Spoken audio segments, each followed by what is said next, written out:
Hello guys, welcome back to Literary Tutorial by Anusha Mangla. Today's new venture is Merchant of Venice, and here I will be talking about Act 2 Scene 1. I hope you will like it, so stay tuned till the end and you just take out your notebooks and jot it down. Okay, let's start with it. So background. First I'm going to tell you the background of the scene. First scene is where lottery of casket is talked about in detail.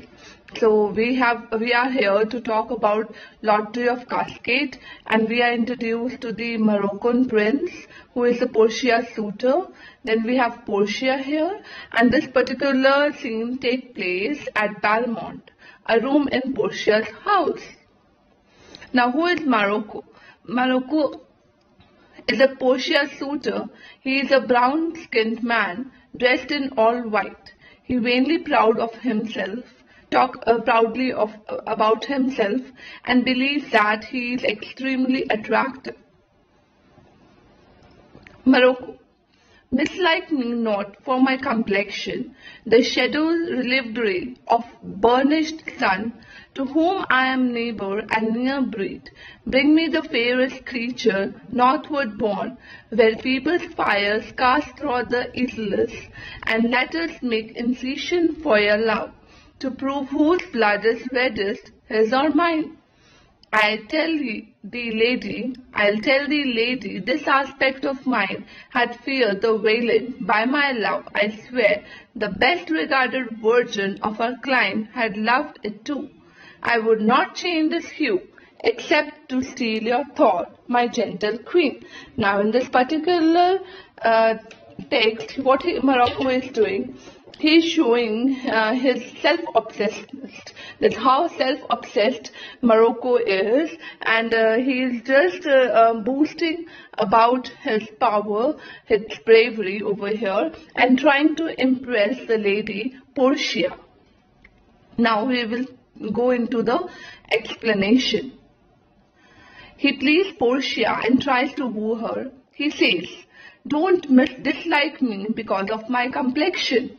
The dark color of my skin is the result of the hot countries around the equator where the rays of sun fall directly.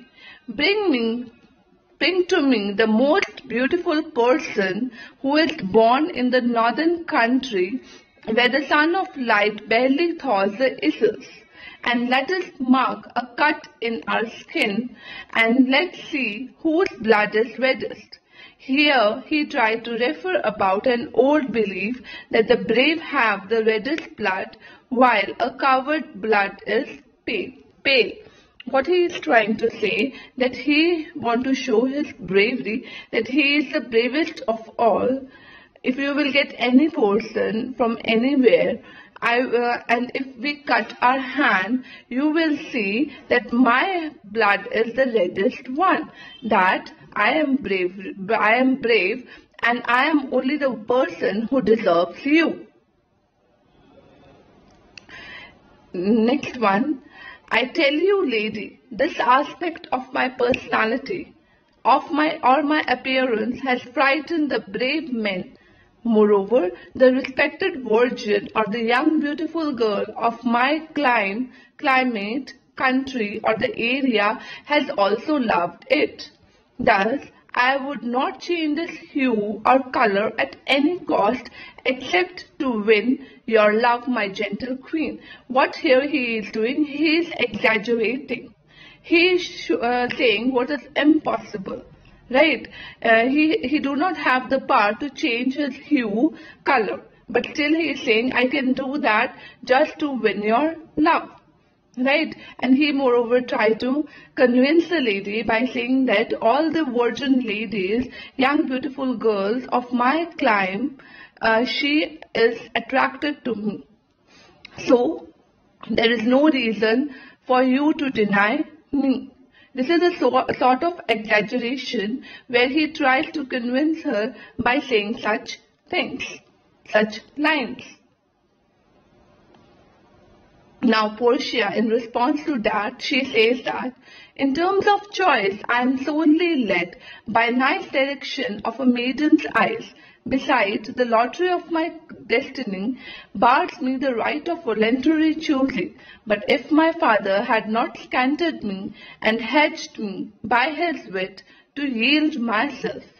In this, she tried to respond and says that in terms of choice, I am liberal. I am not merely inspired by the attractive look which pleases a maiden eyes. Means she says that I don't go by the looks. The fact is that my fate depends on luck. On luck of what? Lottery of casket. This hinders me the right to choose what I desire or voluntarily wish for. But if my father has not restricted me and bounded me by his wit to give him myself as his wife who chooses the right casket, you will be as good as any potential husband in my eyes as any other suitor that I have met till now, renowned prince. So in response to that, whatever he was saying, Portia says that I don't have any problem with the complexion. I'm liberal in that perspective, right? She says that problem is that I am bounded with the lottery of casket. I am dependent upon my luck. But if that was not the thing which could hinder me, then you could be the best one whom I could choose. Morocco. Even for that, I thank you. Therefore, I pray you, lead me to the casket to try my fortune by this scimitar that slew the Sophie and the Persian prince that won 3 fields of Sultan Solomon. I would outstare the cernet eyes that look, outbrave the heart most daring on the earth, pluck the young sucking cubs from the she-bear. So again, he is trying to show off his bravery over here. He is just exaggerating each and everything to just prove that he is the best. I thank you for that. I thank you for what? I thank you for keeping me in line with the other suitors. Therefore, I pray you, to guide me or lead me towards the casket and let me try my luck. So he here says that I want to try my luck and want that I should win. By this sword that had killed the Sophie, emperor of Persia, and Persian prince who won the 3 battles against the Turkish Sultan. So here he is showing off his bravery. I would defy the most daring heart on earth. Means I can even defeat the so-called bravest person on the earth. Then father, just to show his bravery, he says that what I can do, I can pluck the young suckling cub from the mother. He says so because no one can dare to touch the cub when it is being fed by the mother. This is the most emotional and the sensitive moment for the she-bear. She-bear means mother, and the cubs.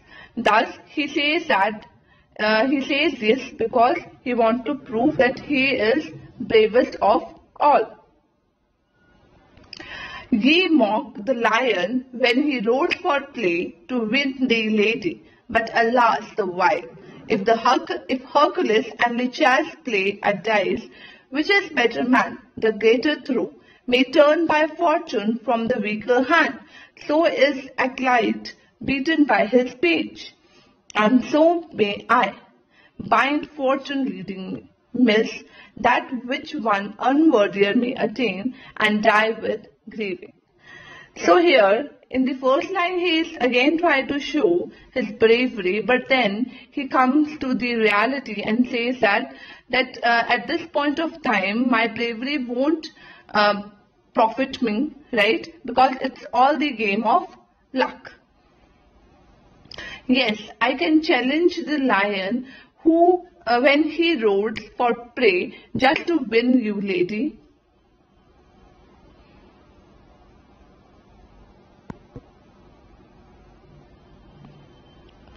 But alas, now he is showing his regret. With deep sigh, he says, the time is very dicey or tricky. Nothing is in my hand. If Hercules, Greek mythological Superman, and Lucius, his servant, threw the dice to decide which is the better man, then over there the best throw may turn to be marked by the luck that comes from the weaker hand.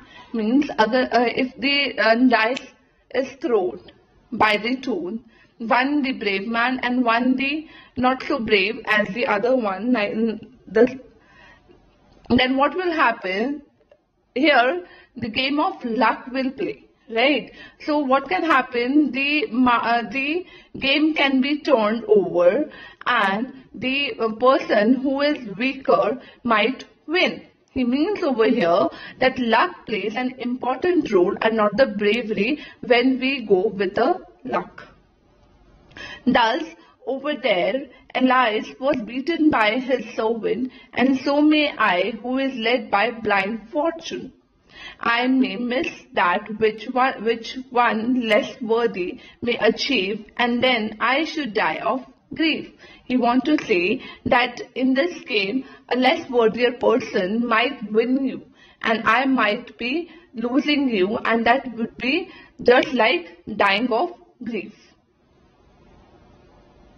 Then in response to that, Portia says, you must take your chance and either not attempt to choose at all, or swear before you choose, if you choose wrong, never to speak, lady, afterward in way of marriage, therefore be advised. Morocco, nor will not, come, bring me unto my chance. Then Portia says, first forward to the temple, after dinner, your hazard shall be made. Morocco, good fortune then, to make me blessed or cursed among men. Now, Morocco says, Portia says, you must take your chance or either do not make any attempt at all. She says either go for it or don't do it at all, or swear before going for before going to take the chance that you want to speak any lady in context of marriage if you choose the wrong casket. Means if you fail, you won't be asking any lady for marriage. Now you have to think upon it carefully. In response to that, Morocco says, fine. By using double negative, he is trying to emphasize, I will never ask anyone else to marry me. Let me take my chance. Portia says, okay, now if you agree with that, okay, let's go to the temple first. After dinner, you can make a gamble. You can take your trial or chance. Here she says, by using the word temple, she says by saying that you can first go to take the oath, right? After dinner, I will take you to the place where casket is placed. Then Morocco says that, I will try my luck then. I will either be the luckiest or the unlucky man alive. So that's all for this act. So next we will see in the next video. Thank you.